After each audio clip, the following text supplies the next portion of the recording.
The pub sign is like public artwork.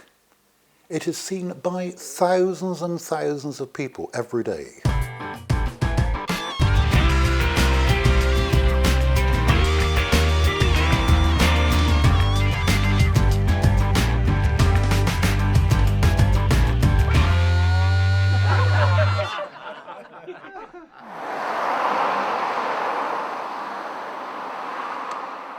As far as I know, we are the only pub sign company in Britain, or pub sign artists, that actually work from licensed premises.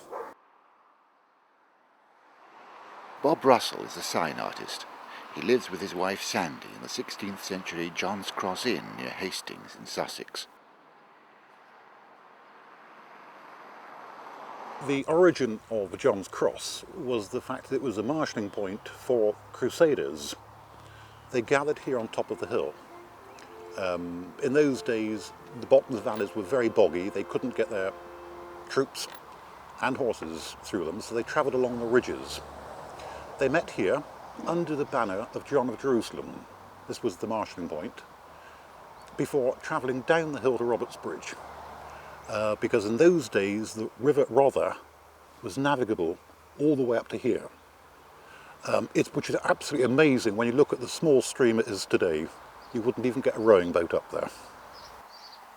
It was at one stage used as a recruiting office for the Napoleonic Wars.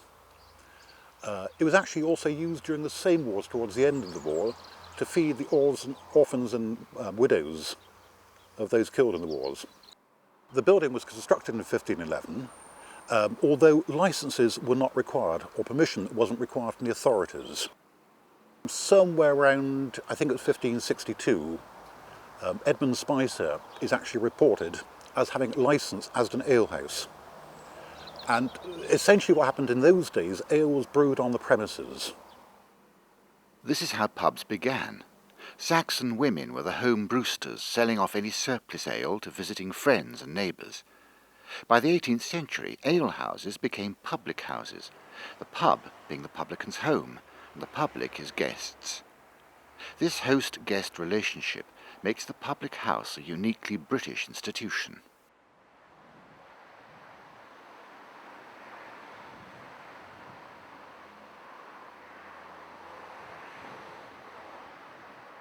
While Sandie is the licensee, Bob works in a studio behind the pub, looking across the Sussex Weald.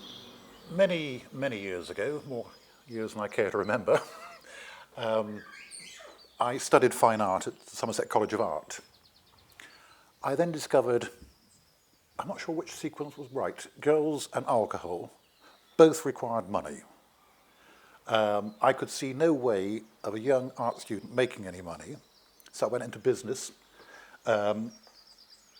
In fact, into corporate management in the diamond trade, which I survived for 25 years. And it must be, oh God, how long ago? 8 or 9 years ago, I thought, I need a life. What can I do? I'm old and grey and, you know. So I packed that in and started this business. It's funny because I think one of the biggest influences in my life was my great-grandfather. He was a very, very good landscape artist. In fact, I've got some of his works, and I've even got a photograph of great-granddad sat at his easel in 1896, a very, very early photograph, which I use to remind myself sometimes when I get stuck.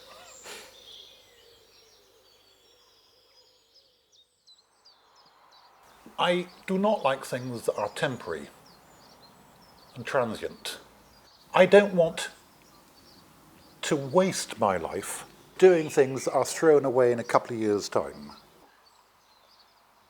It's no different from building a house. You've got to put the foundations in. If the timber's not properly treated, you'll end up with actually a very good case in point, which is not one of ours, the sign over there, the White Hart. It probably looked superb when it was first installed, but it's actually painted on hardboard.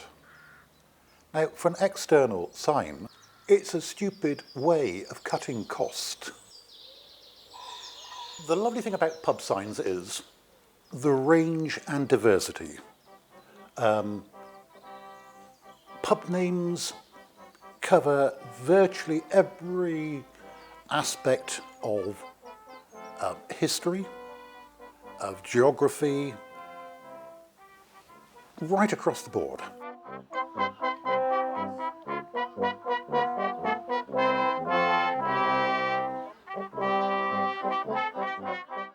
As well as 13th century crusaders, the inn has more recent historical connections. Today, a group of enthusiasts have travelled up from Hastings to celebrate their literary hero, Robert Tressel. Derek Norcross, one of the organisers, explains. Robert Tressel's book, The Ragged Trousered Philanthropists, influenced me as a 14-year-old many years ago, and I can honestly say it affected my whole life. You know, it absolutely changed my attitude and understanding of what life was truly about being fair to everybody. So I suggested this year we came to Hastings and looked at the work of Tressel, and what better idea, in fact, than reenacting the Beano. And the Beano is a chapter in the book where these poor working men who worked a 56-hour week and on Saturdays worked till 1 o'clock, and they came out here once a year and they really did have a Beano. In the book it's called the Queen Elizabeth pub. But in reality, it's here where we're standing now with this absolutely glorious view, last Saturday in August every year, and they really look forward to that, and they paid the money in, and then what was left of the money they distributed amongst themselves later. And a great cheer went up if it was quite a bit of money, because of course they lived a tremendously hard life, these people. And Tressel was the first man to actually manage to put into words the plight of the working man. You could say, in a sense, that was the first step towards a welfare state, that book.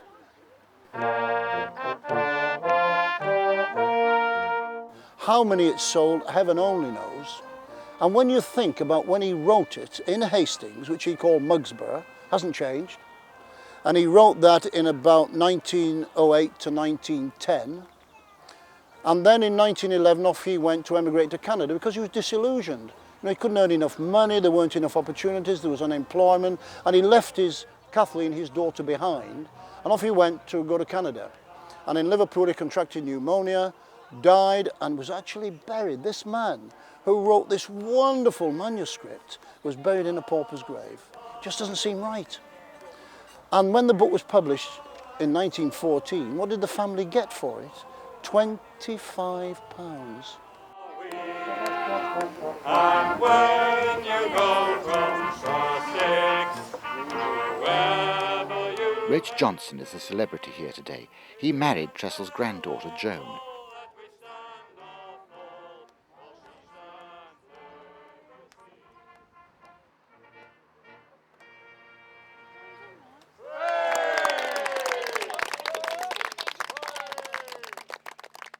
Of course, one of the extraordinary things is that as we are here, and the studio behind me, a signwriter studio, is precisely the skill that Robert Tressel had.